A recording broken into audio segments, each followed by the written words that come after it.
Welcome to Fish on Fridays. I'm Al McCauley, and I want to start right off the bat by dedicating this episode to a friend of mine and a fellow parishioner, a guy named Mark Reel. And why, you might ask? It's because he gave me a while ago a bottle of beer. And if you are a regular of Fish on Fridays, you'll notice that I have it on the shelf behind me. You also notice that it's empty, so I enjoyed it. But it's a beer. It's a German beer. I cannot pronounce it. I'm not even going to try. But what I was really taken by is that it's named after a guy named Saint Corbinian. And there he is right there. There's a little image of him, and I'll show you some more images as we go through this episode. But I thought, and there's a little bear, and I'll talk about that in a minute too. The bear looks like he's got a bunch of luggage on his back. But anyway, Corbinian. So I thought, wow, Mark gave me this, and it was excellent beer.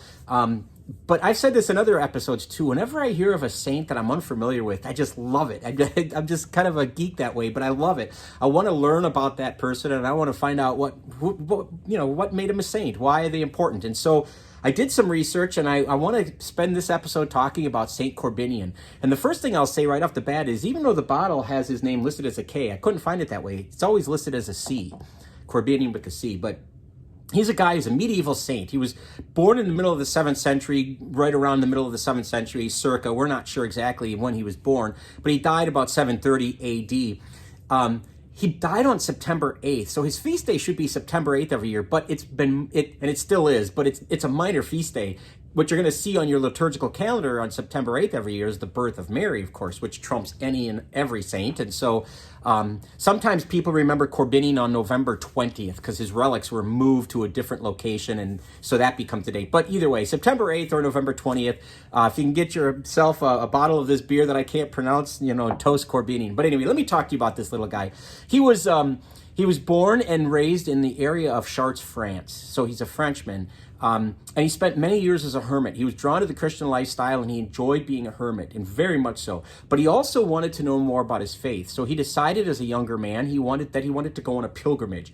And what better place to go to than to Rome? And so he went to see the tomb of St. Peter in Rome. And that's where he was going to pray. And while he was in Rome, he stayed a while. His prayerfulness, his holiness, if you will, caught the attention of other people. And right at that time, the Pope, Gregory II, wanted to make a concerted effort to evangelize Germany. Now, Germany isn't united the way it is today. It's a bunch of little city-states and little regions and stuff. But he wants Christians to go there and to evangelize. And so Pope Gregory II was made aware of the holiness of Corbinian, and he consecrated him as a bishop so that he could baptize and go into Germany, specifically the area we called Bavaria, and to evangelize. And so that's what he did. He became a missionary to that region of Germany.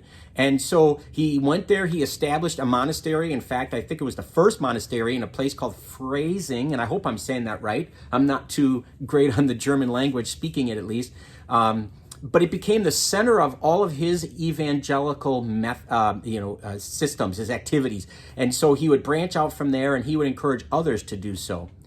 One of the things that got him in trouble, however, is he was quick to denounce a duke, a local guy, a duke who was in charge, his incestuous marriage to his sister. And so he spoke out against it, and of course this did not sit well with the duke's wife, and so he had heard, wanted to try to have him murdered.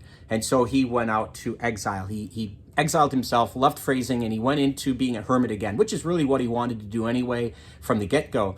But people knew of his holiness, they knew of his sanctity, so they sought him out nonetheless, and they went to where he was, out in the outskirts, out in the sticks, as they say, and they would go to him for counsel and for prayer.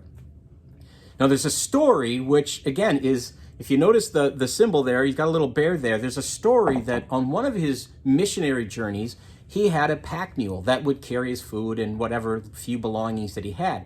And out of the wilderness came a bear that was very hungry, attacked the mule, and killed it, and ate part of it.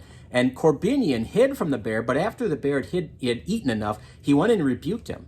He finger-wagged the bear and told the bear that he is going to take the pack and take it and carry it with him to his destination. So the bear, it said, became tamed, and Corbinian was able to put his pack on him, and the bear accompanied him.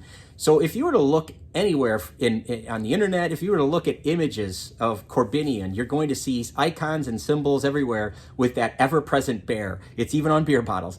That bear to remind us that he was able to speak the truth even to God's creatures. Not just to humans, but even to God's creatures. Some people would even look at it deeper and say that the bear's submission really was a symbol of the wild nature of the taming, if you will, and of the ferocity of paganism that was in Germany at that time. And it was like a wild bear that he was able to tame. He and others. Boniface was another disciple, another evangelist that went to Germany as well. But Corbinian was one of the leaders that really helped to bring Germany into the idea of Christianity, or bring Christianity to Germany, I should say. And so that bear could be like a symbol of that transformation, of that conversion. So interesting is this story to me that in my research, I found that when Pope Benedict XVI was elected, of course, Joseph Ratzinger from Germany, he's from the area that Corbinian had his ministry. And so when Benedict XVI became Pope, every Pope has a coat of arms. His coat of arms on the upper right-hand corner has the little bear with the little luggage on his back to represent that Benedict comes from that region that Corbinian had started and introduced Christianity into that country, into his country, home country of Germany. So little fascinating tidbit there just to throw that at you. So, but that's St. Corbinian. So, if you'd like to share this, I don't know if you know anybody named Corbinian, but someone who's German perhaps, someone who likes bears or who likes to drink German beer, you can share this with them, and it'd be great. Would love it if you'd subscribe to our YouTube channel, follow us on Facebook, but either way, please keep tuning in every Friday for Fish on Fridays. Until next time, please be good to each other, and God bless.